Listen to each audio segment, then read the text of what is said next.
Bonjour mesdames, j'espère que vous allez bien. Aujourd'hui, on va parler d'un sujet dont j'avais pas trop envie de parler au départ, mais il se fait que ce sujet revient assez souvent.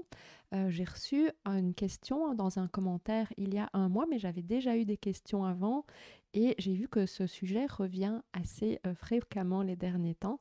C'est un sujet qui est controversé mais qui ne le devrait pas parce que vous allez voir que la parole du Seigneur est très claire en fait, mais aujourd'hui on est vraiment dans une époque de confusion. Donc je vais d'abord aller prendre ce commentaire, on va le lire ensemble et puis on va regarder ce que nous dit la parole. Donc voici le commentaire que j'ai reçu sous la vidéo. Le christianisme est-il sexiste? Qui était une question qui m'était posée suite à la vidéo qui parlait de la soumission de la femme.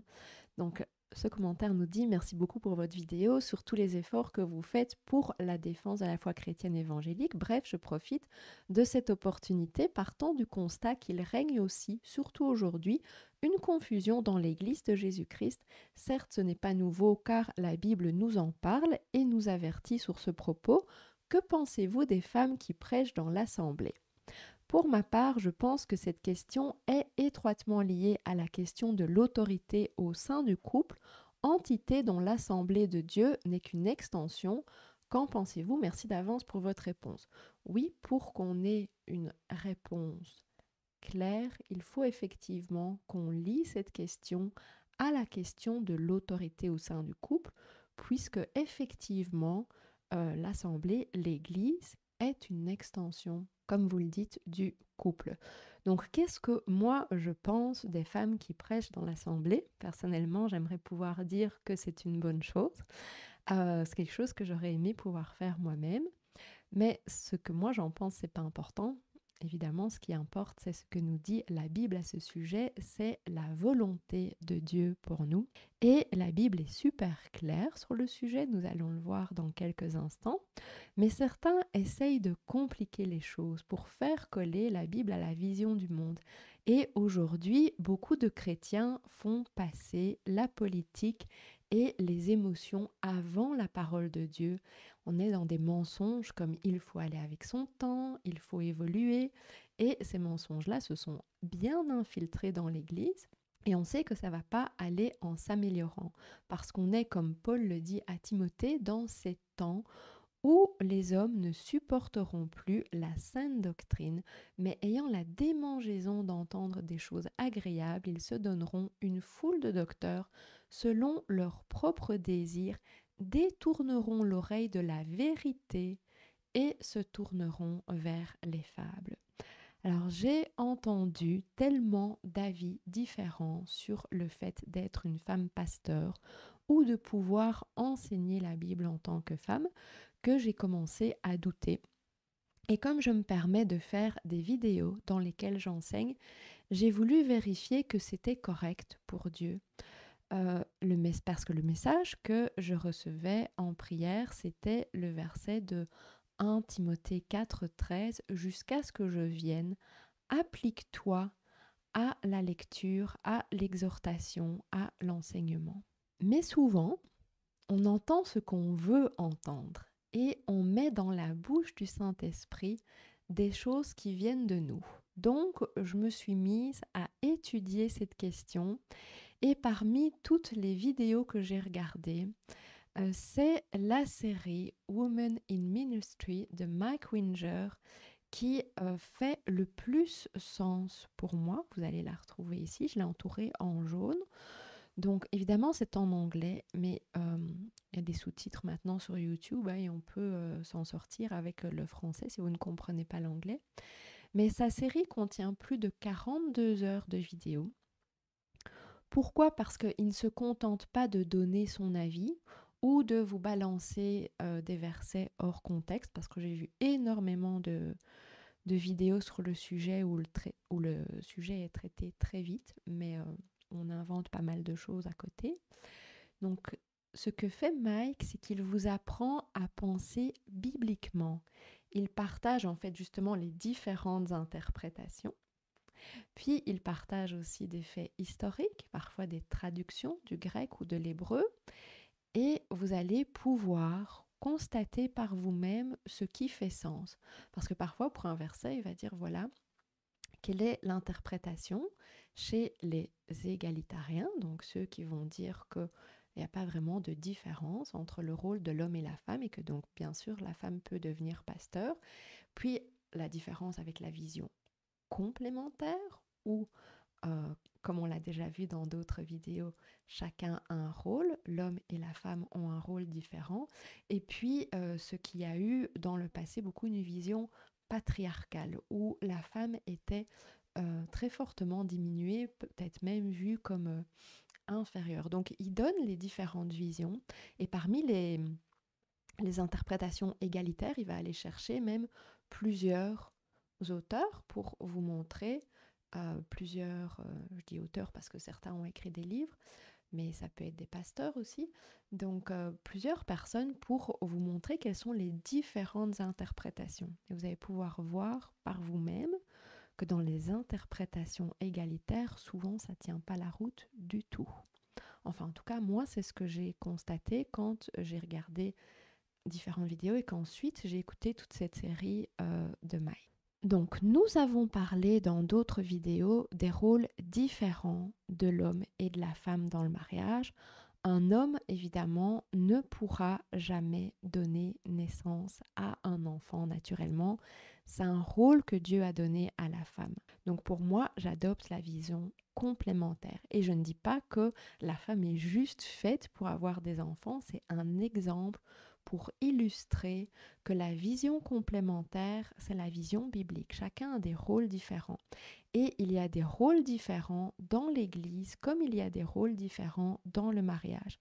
Et le rôle d'ancien, ce qu'on va appeler aujourd'hui un pasteur, la personne qui prêche et qui enseigne justement dans l'assemblée le dimanche, est pour moi un rôle d'homme.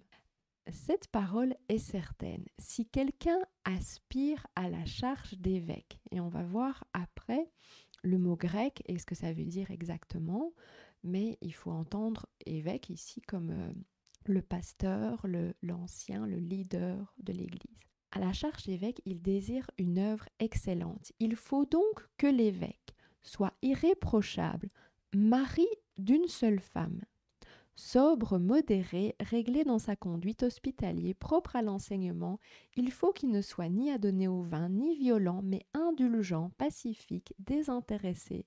Il faut qu'il dirige bien sa propre maison et qu'il tienne ses enfants dans la soumission et dans une parfaite honnêteté, car si quelqu'un ne sait pas diriger sa propre maison, comment prendra-t-il soin de l'Église de Dieu? Il ne faut pas qu'il soit un nouveau converti, de peur qu'enflé d'orgueil, il ne tombe sous le jugement du diable. Il faut aussi qu'il reçoive un bon témoignage de ceux du dehors, afin de ne pas tomber dans l'opprobre et dans les pièges du diable. Donc on voit ici qu'on parle à chaque fois d'un homme, c'est le mari d'une seule femme. Donc c'est bien un homme.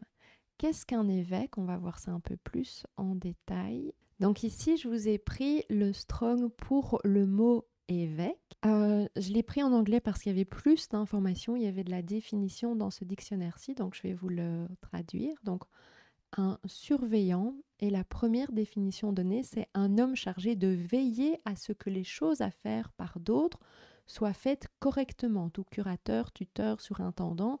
Donc on voit qu'il y a quand même une forme de leadership.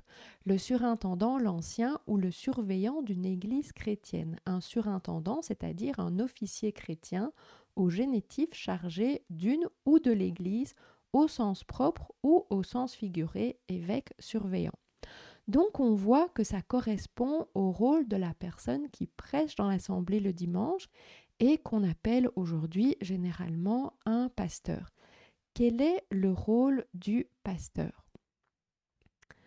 Dans Marc 6 au verset 34, on peut lire « Quand il sortit de la barque, Jésus vit une grande foule et fut ému de compassion pour eux, parce qu'ils étaient comme des brebis qui n'ont point de berger.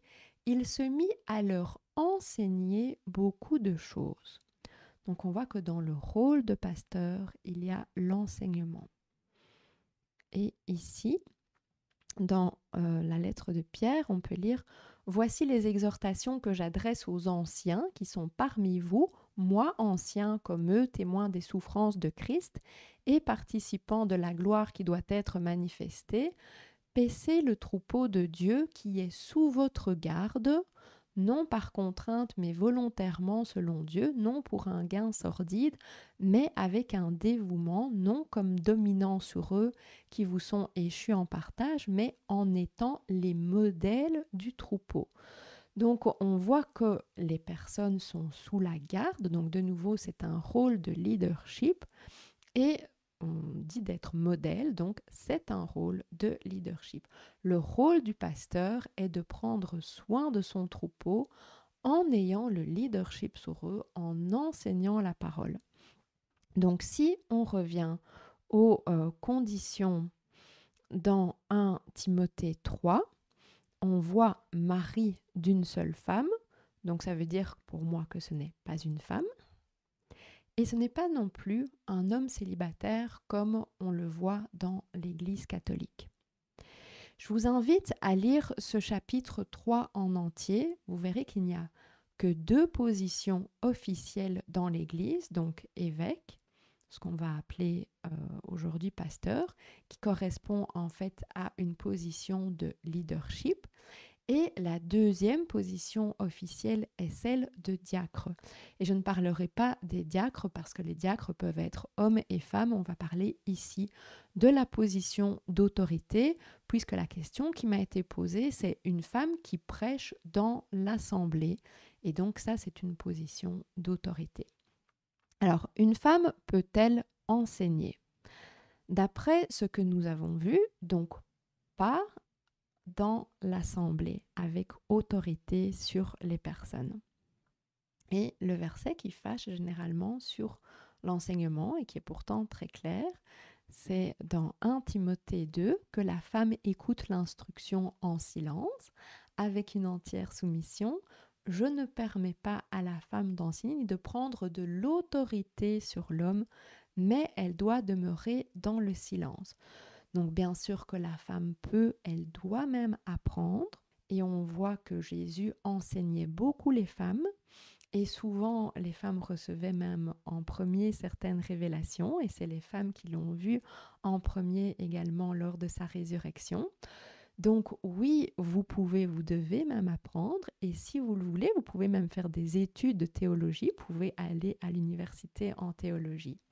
Et donc si la femme doit apprendre, c'est à son tour pour partager. Quand on partage, c'est une forme d'enseignement. Mais on voit ici qu'elle ne peut pas enseigner avec autorité sur les hommes. Donc, elle ne prêche pas devant toute l'assemblée le dimanche. Mais rien n'empêche à une femme d'enseigner aux enfants, rien n'empêche à une femme d'enseigner aux autres femmes. On en parle d'ailleurs dans d'autres versets. Rien n'empêche de partager l'évangile avec les non-croyants. Au contraire, ça fait partie de notre mission de disciples. Et on peut par exemple enseigner à une conférence parce qu'on n'a pas d'autorité sur le groupe. On peut faire des vidéos, des podcasts, écrire des livres parce qu'on n'a pas d'autorité sur le groupe. Mais il faut être extrêmement prudente. Si une personne, moi ici, il n'y a pas beaucoup de personnes qui regardent mes vidéos, c'est une petite chaîne, mais si une personne devient très connue, elle commence à avoir beaucoup d'influence. Alors influence et autorité, c'est pas la même chose, mais attention que peut-être les personnes peuvent vous donner une place d'autorité, donc il faut quand même être prudent. Chacun est responsable de ce qu'il enseigne et nous devons éviter de prendre la place des hommes. Et donc c'est mieux pour certaines questions de rediriger vers le pasteur local. Alors souvent, ce qu'on va me dire, c'est oui, mais Déborah, dans l'Ancien Testament, elle avait autorité sur des hommes. Et on voit effectivement, dans ce temps-là, Déborah prophétesse, femme de Lapidote, était juge en Israël. Elle siégeait sous le palmier. Et on voit les enfants d'Israël monter vers elle pour être jugés. Donc Déborah avait une fonction de dirigeant dans le gouvernement. Elle a reçu de Dieu un pouvoir politique. Elle est juge. Et il n'y a rien de négatif qui est dit sur sa façon d'exercer sa fonction. Ses actions ne sont pas critiquées, contrairement à beaucoup d'autres juges. On voit que Déborah a fait un beau travail. Mais Déborah reste une exception dans la Bible. C'est la seule femme à devenir juge. Donc Dieu veut nous montrer que oui, une femme peut avoir une fonction dans le gouvernement, que oui, une femme a ses capacités, qu'elle n'est pas inférieure à un homme. Mais c'est pas pour ça que toutes les femmes doivent le faire et c'est pas pour ça que c'est l'idéal. On va voir que Déborah va être utilisée par Dieu pour envoyer Barak. C'est Barak qui va délivrer le peuple. Mais Barak manque de courage et le rôle de Déborah va être de le soutenir et de l'encourager. Donc là, elle revient dans un rôle qui est plutôt un rôle féminin. Donc oui, Déborah est aussi appelée prophétesse. Mais le ministère de prophétesse n'est pas le même que le ministère de pasteur. Donc dire qu'une femme peut être pasteur parce qu'il y a des femmes prophétesses dans la Bible, ça c'est commencer à faire de l'interprétation parce que c'est deux ministères différents et vous verrez qu'il n'y a pas de femme prêtre dans l'Ancien Testament. Et Jésus n'avait pas de femme apôtre. Les 12 apôtres étaient des hommes. Bien sûr qu'il y avait dans le groupe de disciples des femmes, mais donc les femmes étaient disciples, ce qui n'est pas encore la même chose qu'apôtres. Paul travaillait avec des femmes, mais on voit qu'à chaque fois à la tête des églises, c'était des hommes. Et guidé par le Saint-Esprit, Paul nous a donné les conditions pour être le leader de l'Église. C'est ce qu'on a lu dans sa lettre à Timothée. Alors on peut aussi dire, oui, mais j'ai reçu le don d'enseigner. Et vu mon expérience et vu mon témoignage, tout le monde me dit que je devrais enseigner, que je devrais être pasteur. Mon ministère ne doit pas être déterminé par mon histoire, par mon expérience, par mes capacités ou par ce que les autres pensent ou disent. C'est Dieu qui nous donne notre ministère et quand vous pensez recevoir quelque chose de Dieu, vous devez vérifier si c'est biblique. La Bible est notre guide. La Bible est mon guide pour ce que je peux et ne peux pas faire. Et ce n'est pas parce que j'ai reçu un don d'enseignement que je dois étudier la Bible dans l'assemblée le dimanche. Enfin, que je dois enseigner plutôt, faire une étude biblique de la Bible dans l'assemblée le dimanche. Enseigner la Bible, c'est pas la même chose qu'enseigner sur d'autres thèmes. Bien sûr que tout enseignement nous demande de rendre clair, simple à comprendre un message. Si je veux enseigner la Bible, j'ai la responsabilité de partager la parole de Dieu avec exactitude. Et il y a un verset, j'ai oublié de vous le mettre, qui nous dit que ceux qui enseignent la parole seront jugés plus durement. J'ai jamais été dans une église où une femme prêchait. Par contre, j'ai vu des prêches de femmes en vidéo, des pasteurs qui prêchaient, des pasteurs femmes qui prêchaient ou qui faisaient des vidéos sur des thèmes spécifiques. J'ai vu beaucoup de faux évangiles, j'ai vu beaucoup d'erreurs doctrinales. Moi qui suis juste un bébé en Christ. Donc, il faut être extrêmement prudent. Le fait qu'une femme ne peut pas être pasteur ne veut pas dire que la femme est inférieure à l'homme. Nous en avons déjà parlé dans d'autres vidéos. L'homme et la femme ont la même valeur devant Dieu. Faut pas confondre notre valeur avec notre rôle. C'est deux choses différentes. Le ministère des pasteurs n'est pas plus important qu'un autre ministère. Et les femmes n'ont pas un rôle moins important que les hommes dans l'Église. D'ailleurs, dans une maison, c'est pas ce qui est visible qui tient la maison ensemble. C'est ce qu'on ne voit pas, comme les fondations. Le pasteur, c'est celui qui est visible, c'est celui qui est au-devant de l'assemblée. Mais il a aussi besoin de personnes qui font la louange, de personnes qui intercèdent, qui accueillent les nouveaux, qui guident les jeunes. La société actuelle est tellement pervertie qu'elle veut nous faire croire que ceux qui ont des rôles d'autorité, que ceux qui ont des rôles à l'avant de la scène sont meilleurs, que ce sont des meilleurs rôles que les autres. Mais ce n'est pas l'exemple que Jésus nous a donné. Ce n'est pas ce que nous dit sa parole. Et je pense que le mouvement égalitarien qui grandit dans l'Église fait de plus en plus de mal à l'Église et fait de plus en plus de mal au mariage. Et ne pas accepter nos rôles, c'est de la rébellion vis-à-vis de Dieu.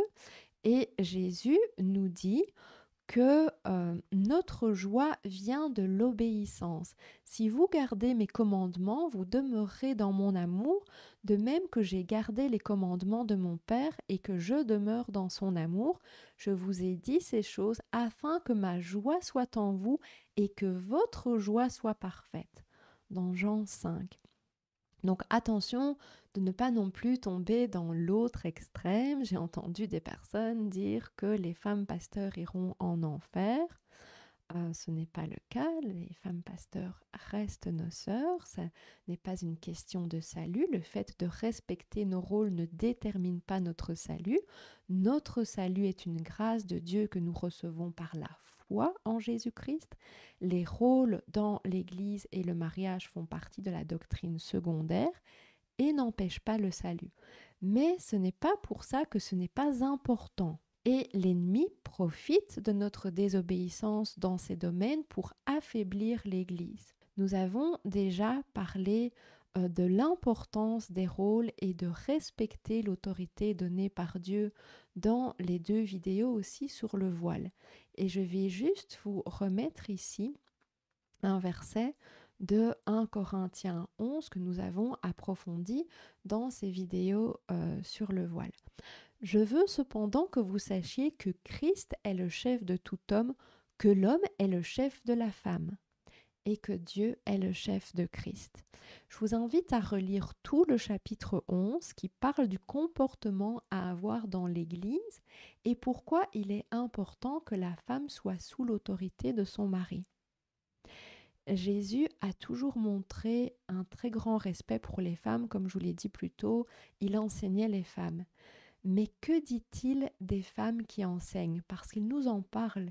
Il nous en parle dans la lettre qu'il dicte à Jean dans l'Apocalypse pour l'église de Thyatire. Écrit à l'ange de l'église de Thyatire, voici ce que dit le Fils de Dieu, celui qui a les yeux comme une flamme de feu et dont les pieds sont semblables à de l'airain ardent. Je connais tes œuvres, ton amour, ta foi, ton fidèle service, ta constance et tes dernières œuvres plus nombreuses que les premières. Mais ce que j'ai contre toi, c'est que tu laisses la femme Jézabel qui se dit prophétesse enseigner et séduire mes serviteurs pour qu'ils se livrent à l'impudicité et qu'ils mangent des viandes sacrifiées aux idoles. Jésus réprimande les dirigeants de l'église de Thyatire et dit parce que tu laisses, parce que tu tolères, parce que tu laisses faire une femme qui s'est autoproclamée prophétesse. Ils ont accepté qu'une femme sape la structure d'autorité donnée par Dieu en enseignant dans l'Église et en plus, elle a enseigné des fausses doctrines. On ne sait pas si elle s'appelle Jézabel, probablement pas, probablement que Jésus l'appelle Jézabel en référence à la femme du roi Achab, Jézabel, fille du roi sidonien, qui a introduit l'idolâtrie et l'immoralité sexuelle en Israël. Elle a essayé de faire tuer le prophète Élie, qui était le seul vrai prophète de l'Éternel à ce moment-là, et elle a usurpé l'identité de son mari. Vous pouvez lire les chapitres dans 1 roi, les chapitres 21 et 22, et plus tard dans 2 rois, vous allez voir qu'elle va très mal terminer. Donc, à chacun de se poser la question, est-ce que Dieu est mon autorité finale? Et être honnête avec soi-même, parce qu'on prend souvent des décisions sans s'en remettre à Dieu. On prend les choses en main. Moi, je sais que je lui dis, je vais te consulter avant chaque décision, et après, je me rends compte que j'essaye de prendre les choses en main moi-même. On a de la difficulté, surtout dans notre culture, à se soumettre à l'autorité. Ensuite, on peut se poser la question, ok, si Dieu est ma première autorité, est-ce que je tolère qu'une femme usurpe l'autorité d'un homme? On voit dans cette lettre que Jésus ne parle pas directement à Jézabel. Il réprimande d'abord les dirigeants de l'Église qui tolèrent une femme pasteur.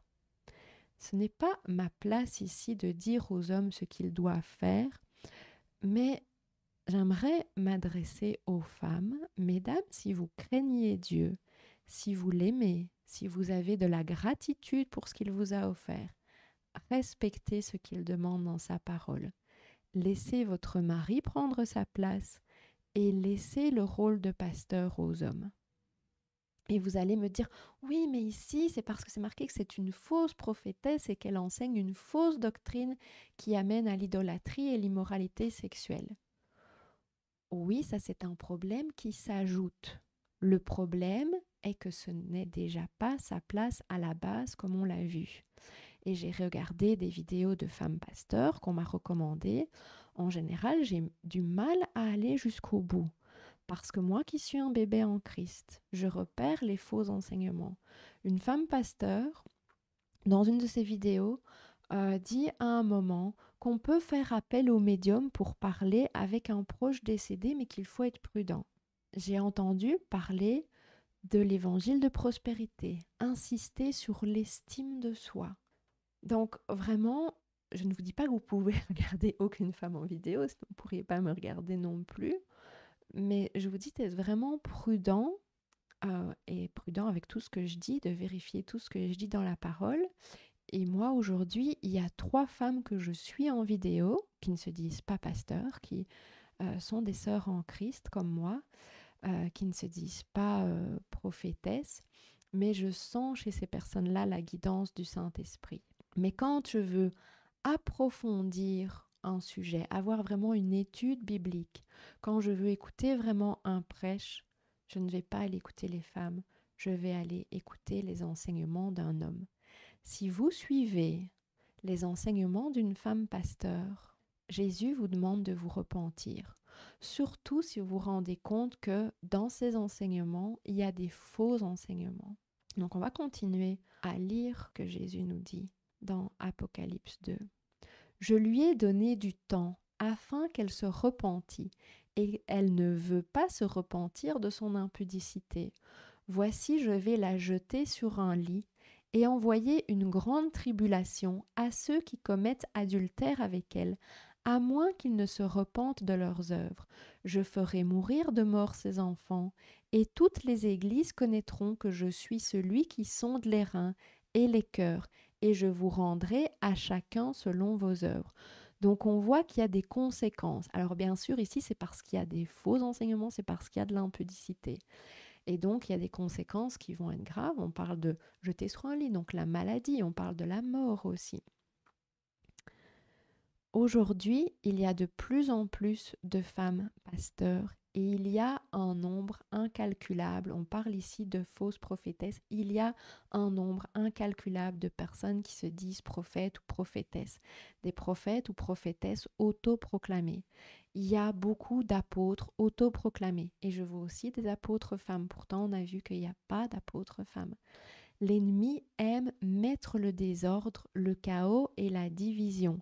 Alors vous pourriez dire, oui, mais ce que tu fais, c'est de la division, parce que quand tu dis qu'une femme ne peut pas être pasteur, c'est la division avec ceux qui proclament qu'une femme peut être pasteur et avec les femmes pasteurs. Mais la division, c'est quand chacun a son interprétation de la parole. Ici, on a regardé ce que dit la parole clairement, sans essayer d'aller l'interpréter. Et quand on prend la parole comme ça, elle est claire. On a vu que la femme ne doit pas enseigner avec autorité sur l'homme. On va reprendre ce verset. Que la femme écoute l'instruction en silence avec une entière soumission. Je ne permets pas à la femme d'enseigner, ni de prendre de l'autorité sur l'homme. Donc, je sais que ça va déranger beaucoup de personnes. Mettez votre avis dans les commentaires. Likez la vidéo, partagez si vous pensez que ça peut aider d'autres personnes, mais aussi si vous êtes d'accord avec ça, partagez pour que l'algorithme YouTube voilà, donne plus d'importance à cette vidéo. Peut-être qu'il y a des personnes qui, comme moi au début, étaient simplement hésitantes et cette vidéo va peut-être leur apporter un éclairage. Parce qu'aujourd'hui, il y a beaucoup de confusion sur ce sujet. Donc, merci d'avoir regardé cette vidéo. Je vais juste prier. Père, que nous puissions écouter, pas ce que nous voulons entendre, mais ce que nous avons besoin d'entendre. Donne-nous des oreilles pour entendre ta volonté. Merci pour ta parole que nous voulons garder dans notre cœur pour le reste de cette journée et le reste de notre vie. Que ta parole puisse être notre guide. Donne-nous le discernement, la sagesse et l'intelligence. Merci Père pour l'ordre et pour la structure que tu nous as donnée. Cette structure est bonne pour nous. Cette structure est là pour nous protéger. Je prie Père pour une Église unie, puissante et disciplinée où chacun et chacune prend sa juste place dans le saint nom de Jésus-Christ. Amen et Amen. Et aussi, si vous voulez nous soutenir, vous allez trouver un lien dans la description de la vidéo. C'est important. Pour le moment, on n'a vraiment pas la capacité voilà, de continuer à faire beaucoup de vidéos parce qu'il faut que je cherche absolument un travail. Donc il se peut qu'il y ait beaucoup moins de vidéos dans le futur et donc tout que vous allez faire pourrait nous aider à prendre plus de temps à consacrer aux vidéos, prendre plus de temps à consacrer à l'accompagnement. Vous savez que nos accompagnements sont de base gratuits mais sous forme de dons et donc moins de temps peut-être à un travail qui doit nous rapporter notre pain quotidien. Je vous remercie beaucoup de m'avoir écouté et je vous souhaite une très belle journée. Que le Seigneur vous bénisse.